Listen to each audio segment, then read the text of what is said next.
टेकपंक्तिको Friday अपडेटमा तपाईलाई स्वागत छ। गएको हप्ता प्रविधि क्षेत्रमा के कस्ता नयाँ कुरा भयो हेरौं। अपडेट सुरु गरौं नेपालमा बनेको सवारी साधनले दर्ता पाउने विषयबाट। नेपाल सरकारले यातायात व्यवस्थापन कार्यविधि निर्देशिका 2060 लाई संशोधन गरी नेपालमै बनेका सवारी साधनलाई दर्ता गरी बाटो खुलाएको छ। यसअघि यात्रीले नेपालमा बनाएको बाइकले नम्बर प्लेट नपाएको विषयले निकै चर्चा पाएको थियो। यो विषयलाई प्रधानमन्त्री पुष्पकमल दाहालले पनि सम्बोधन गर्नुभएको थियो र यस अन्तर्गत अब यात्रीका मोटरसाइकलले पनि नम्बर प्लेट पाउने भएका छन्।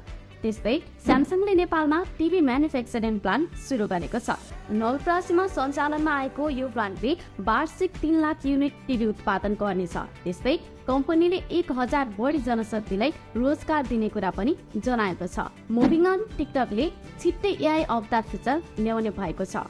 युजरले आफ्नो 3 देखि 10 वटा इमेज अपलोड गरेर 30 वटा भन्दा धेरै एआई अवतार बनाउन सक्ने कुरा जनाइएको छ। टिकटकले यो फिचर इनिशियल स्टेजमा केही रिजनमा मात्रै ल्याउँदैछ भने we can expect the feature to roll out soon in other regions as well. DJI आफ्नो पहिलो 3 वटा क्यामेरा भएको ड्रोन म्याभिक 3 प्रो विश्व बजारमा लन्च गरेको छ।